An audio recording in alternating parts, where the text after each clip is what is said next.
So totally free on the App Store for you right now. Download it, have it on your iPhone, show it to your kids. They're just getting engrossed in it. They're like, oh my God, this is fantastic, like this, like an animation. And we've got plenty of time to focus on that visualization right now. Hey there, everybody. How are you doing today? Well, we've just finally had the announcement here in Perth, in Western Australia, that our pool is due to be closing from Monday. It's hit me pretty hard, to be honest with you. I was hoping to get another video out yesterday, but and even though I sort of anticipated this going to be happening, it still feels very, very strange indeed having your swimming pool, which is that one right behind me in the background, closing after I've been down there since running the squad since 2008, and prior to that even few years before that as well. So what's going on in your world? Has your pool closed yet? Are you still able to coach? Are you still able to swim? It looks like from Monday onwards, like I say, Monday the 23rd, that's not going to be the case here in Perth. So quite disappointing times. Of course, we have a beautiful ocean, rivers as well that we can swim in as well. But I don't know about you, but we're finding there's a bit of a moral dilemma happening. We've had to cancel our squad sessions during this period. Just yesterday, in fact, I cancelled 1,825 spots in the squad over the next 4 weeks, believe it or not, which was a horrifying experience. I also had to cancel or refund 35 one-to-one video analysis sessions, which are extending out until the middle of June. So either refunding or extending, postponing, however you want to call it. But that is the grim reality of what's happening around the world. Now, I'm trying to keep on a brave face. I'm trying to produce these videos for you guys to try and keep things a little bit positive. And we do have a bit of a positive for you today, because just on the iTunes store, we have released a free version of the Mr. Smooth animation. Now, Mr. Smooth has been around since 2009. He's always been available as a free download onto your PC or Mac, and many of you probably already have him there. But given the fact that we're going to be quite mobile, hopefully in the sense of, you know, operating from home, etc., and many people using their phones now more than laptops, indeed, there is a free version of Mr. Smooth now up on the App Store. So we'll put the link in the notes down here on the YouTube video. But do please check him out. Give us a little bit of a rating. Hopefully you like him. Many of you will have seen him before, but we're hoping it's going to be a great little visualization for you to be able to use in conjunction with a couple of the other videos that I'm going to sort of build into this video here today, looking at swimmers such as John Van Hazel, Rebecca Adlington, Anna Karin, one of our coaches over in Sweden there, and Shelley Taylor-Smith. So obviously 7-time world marathon swimming champion Shelley Taylor-Smith. These swimmers, when you actually watch them swimming from above and below the water, just help to give you a really good visualization of what good swimming is all about. And you know, the funny thing is, over the years, swimming is still very much a priority for me, but coaching has obviously taken the front seat.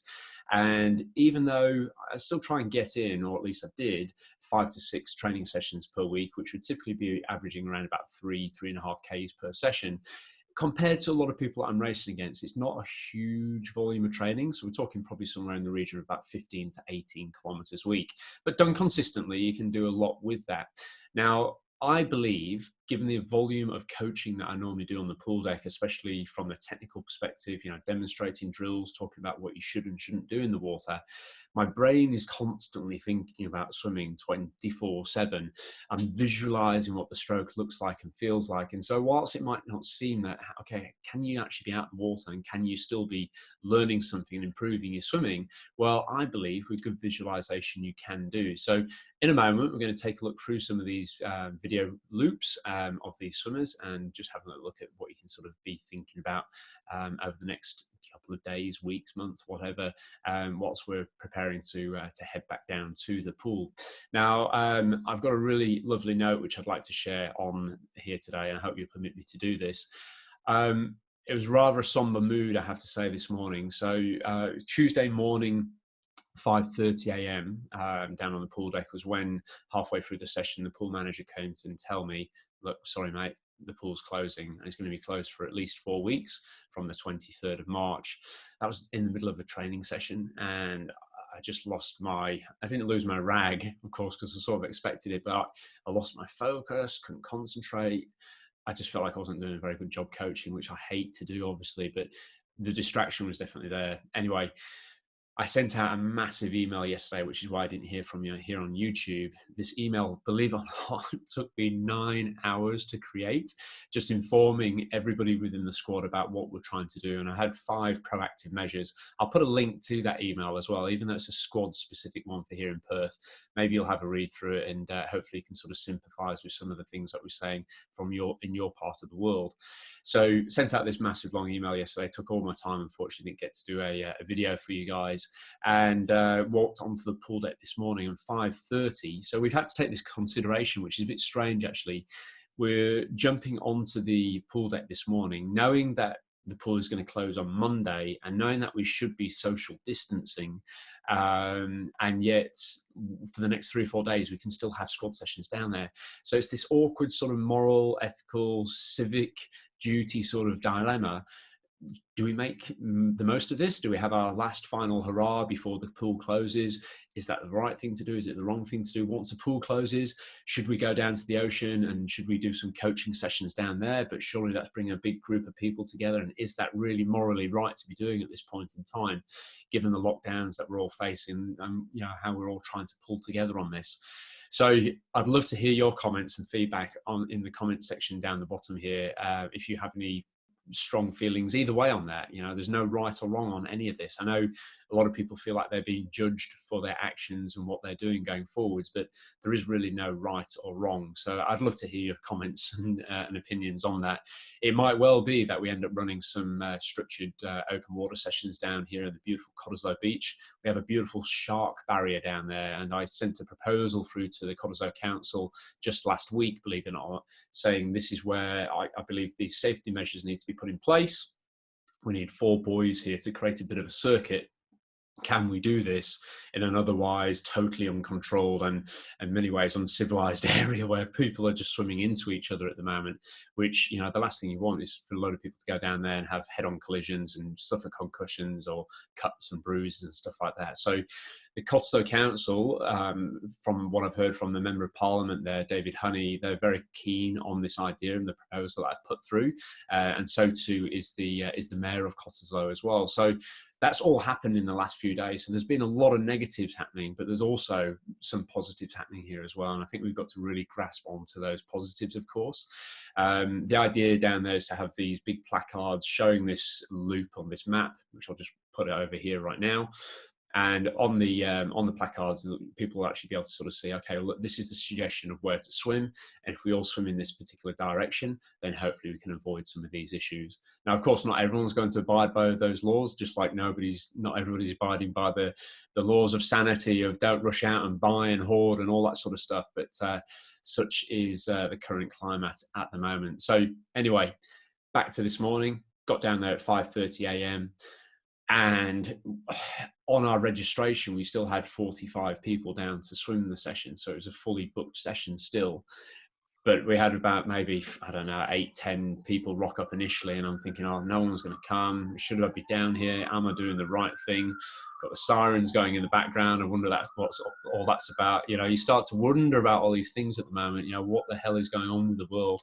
But anyway, 8 to 10 people rocked up, and then gradually a few more people trickled down. I think we ended up with about 28 to 30 people down there.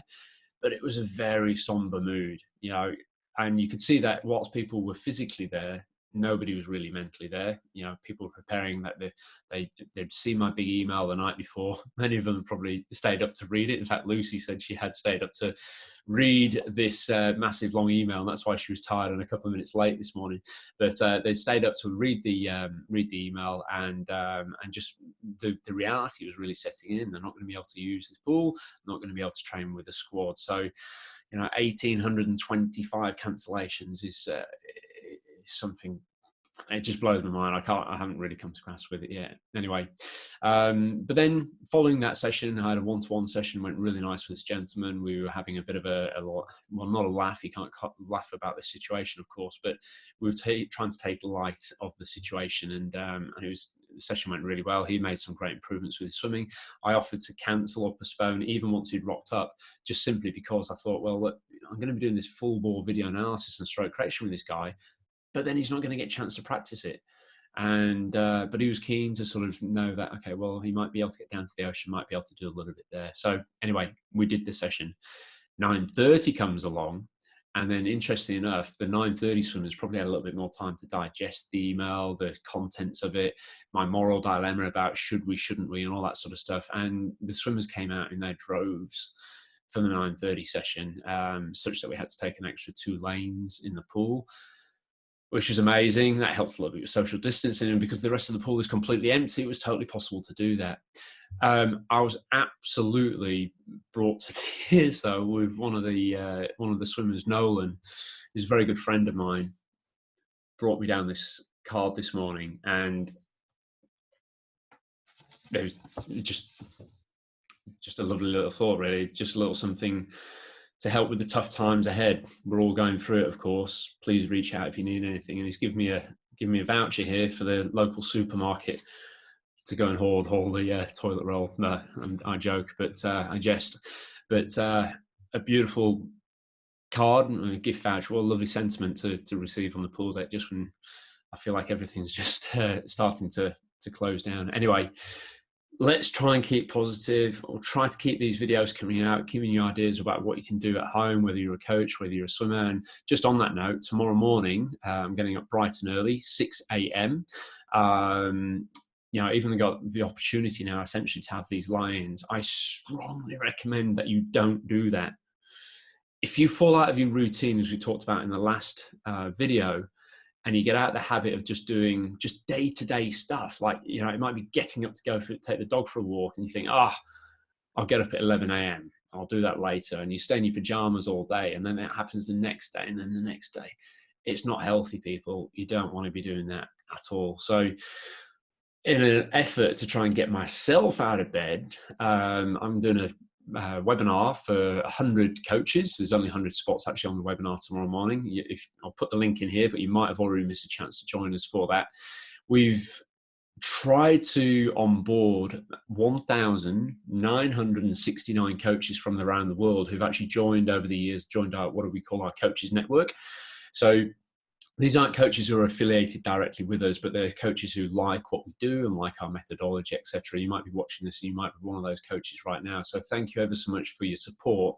Over the years, we've used that network to really just sort of advertise when we're doing our next 3-day coaches course, or the courses over here in Perth. But we had this grand plan of bringing everyone together using the platform Slack.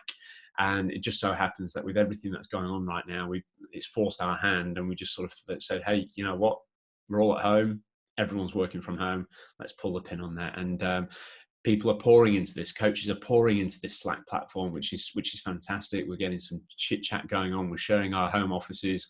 We'll eventually be talking about sharing videos, talking about what we can do. There's a big discussion on there about dry land training and stretch cords earlier on today. We just want to have an open platform for coaches, like-minded people to come in and actually just talk about their swimming, so we don't get depressed. It's going to be a very, very tough time ahead. Nobody really knows the extent of it, but I can be one for catastrophizing myself, and I'm trying to stay as positive as possible. And one of the ways that we're trying to do that for everybody is just trying to actually get this bit of a platform going, a bit of a chat. Tell us what you're doing, where you're going, and we'll have these webinars, some formal, some informal. The one tomorrow is going to be fairly informal, just talking through the Slack platform, talking through the various platforms that we're using for collaboration with our main coaching team, etc. And just trying to spread the love a little bit. So if you get a chance and you want to join us, check on the link below and go from there. But right now, let's have a little look at the Mr. Smooth animation. Here we go. So you can download the Mr. Smooth app from the Apple iTunes store. The power of visualization. Swim Smooth designed the Mr. Smooth and Miss Swinger animations as stroke visualizations to help you improve your swimming. Study their strokes to understand great freestyle technique and to visualize improving your stroke just before you jump in the pool and swim. Of course, we can't swim at the moment, but what we can do is visualize the stroke when we're at home. And we've got some fun exercises that we're going to be doing with you guys over the next few days, standing in the mirror, practicing your drills, etc., and all that sort of stuff, just to try to keep a little bit of that muscle memory there. Mr. Smooth was originally released in 2009 and has helped hundreds of thousands of swimmers improve their stroke technique. In fact, I think at last count, we'd had around about 355,000 downloads of the Mr. Smooth app. That's for the PC and the laptop. If you're a visual learner, you'll find watching Mr. Smooth or Miss Swinger a powerful experience just before you go for a swim or practice in front of your mirror. About Mr. Smooth. Mr. Smooth is a visualization of the classic long, smooth freestyle stroke used by swimming greats such as Ian Thorpe, Alexander Popov, and Michael Phelps. This is the ideal stroke style to learn when you're first getting into swimming and often suits taller swimmers or those competing in sprint events, 50 and 100 meters in the pool. Most swimmers use this style and will have a significant swimming background as a child and move with great elegance and speed up and down the fast lane, making them the envy of the pool. However, it is important to appreciate that although this stroke style is very efficient, smooths are actually working just as hard as everybody else. Their movements are smooth and controlled so they can look effortless, seemingly effortless, but in fact this is far from the case. They're putting in plenty of effort to keep the stroke smooth and continuous. Now let's have a little look here at 10 important things to notice about Mr. Smooth's stroke. Number 1, Mr. Smooth is always exhaling into the water. After rotating and breathing, he starts exhaling as soon as his face is in the water. This will help you relax and make things feel much easier as you swim. Mr. Smooth, number 2, Mr. Smooth breathes to both sides, known as bilateral breathing. This naturally helps keep your stroke nice and symmetrical. Now, there's a lot of conjecture out there about whether or not bilateral breathing is better than unilateral breathing, and some people say your stroke doesn't need to be symmetrical. People argue it should actually be asymmetrical. Our take on that is, has always been, the benefits of bilateral breathing in terms of balance out the stroke, improving symmetry, but it's more so about improving the versatility of the stroke.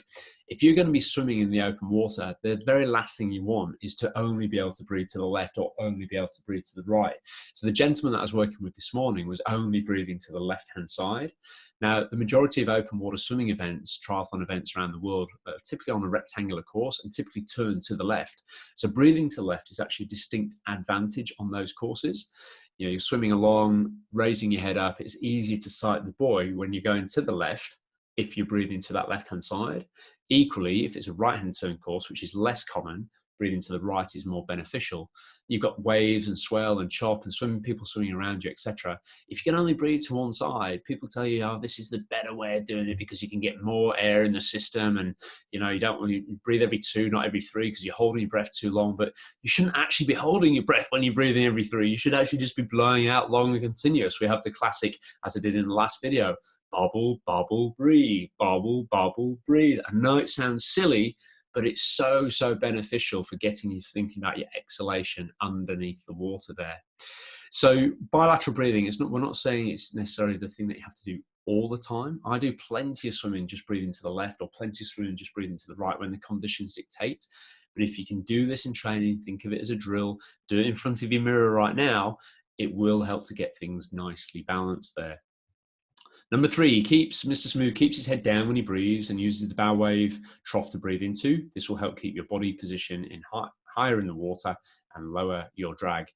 Number 4, he has good body roll, rotating to 45 degrees to both sides when he's on breathing stroke or not. This adds power to the stroke and helps your arms recover easily over the top of the water. How does it add power to the stroke? Well, certainly it allows you to cut through the water a little bit more smoothly. People used to say you need to swim on your side, rotate to 90 degrees, swim on your side like a fish. So fish don't actually swim on their side though. That is the way they are built. So essentially they are actually the right way up. But anyway, I digress. The idea of rotating to 45 to 60 degrees, if you rotate to 90, you typically end up losing balance and legs will typically splay, and that's creating too much drag. So that's not a good thing. But bilateral breathing combined with this rotation and getting the rotation to about 45 degrees as well. When you're in the 45 degree position, if you're actually starting your catch, here's my hand there. If you're actually starting the catch in a rotated position, you actually start to open up these larger muscle groups of the chest and the lats here to actually anchor onto the water and then press back.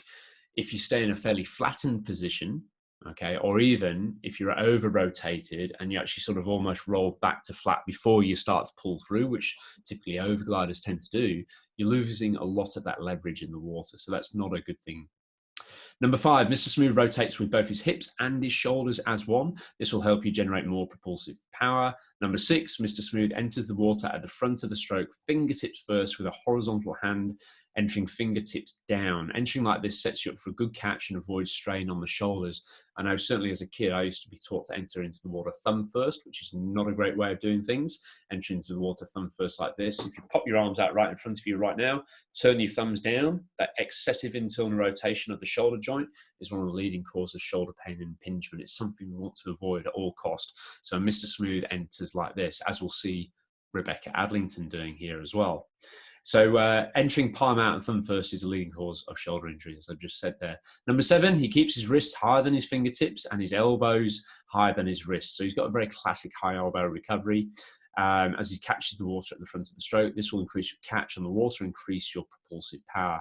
Number 8, underneath the water, Mr. Smooth presses the water back behind him. I love the term at the moment, gathering the water, pressing it back behind you. Number 9, Mr. Smooth kicks from the hip with a relaxed knee and relaxed floppy ankles. Certainly this is something you can practice at home, as you saw in the last video. This will help give you an effective kick, one that has low effort, low drag, and helps keep your legs high, also lowering your drag. He uses a light flutter kick, technically called a 6-beat kick, in comparison to our Miss Swinger animation, who uses a 2-beat kick. Number 10, last point. Mr. Smooth has a long stroke, but notice that he doesn't pause or glide at any time. Avoiding such a dead spot will improve your rhythm and increase your propulsive power. So I'm reading these out here from the info button from within the Mr. Smooth animation. So by all means, take a deeper look and a bit more of a read and digest of that. So totally free on the App Store for you right now. Download it, have it on your iPhone, show it to your kids. Believe it or not, we have lots of kids actually open up. My 2 kids actually learn from the Mr. Smooth animation. We released in 2009. My little boy Jackson was born in 2009. So he's grown up literally with Mr. Smooth on his, on my phone, on the iPad, the family iPad sort of thing, just being able to watch it. They're just getting engrossed in it. They're like, oh my God, this is fantastic, like this, like an animation. And we've got plenty of time to focus on that visualization right now. So have a little look on that. And just as we break off here now, let's just have a quick look at 2 contrasting stroke styles here then. We've seen Mr. Smooth. We've had a look, and I've been inputting in there Rebecca Adlington and also John Van Hazel, 2 beautiful Smooths, 2 beautiful Olympians as well, and 2 beautiful people, it has to be said. But let's break in and pull in now Anna Karin, one of our coaches from Sweden, who's also an Olympian and 7 times world marathon swimming champion, Shelley Taylor-Smith. Let's have a look at these 2 swimmers, one after the other, and you'll sort of see that their stroke style is very different. We'll talk about this over the next couple of series of videos. This stroke style oozes rhythm, is brilliant for the open water. We call it the swinger, and I think you'll really like the look of this, and especially when you sort of embrace the rhythm. I'd love you to actually send us some feedback and comments below, and let's take it from there. So for now, everybody, stay well, stay safe, and here is Anna and Shelley to lead us out on this video.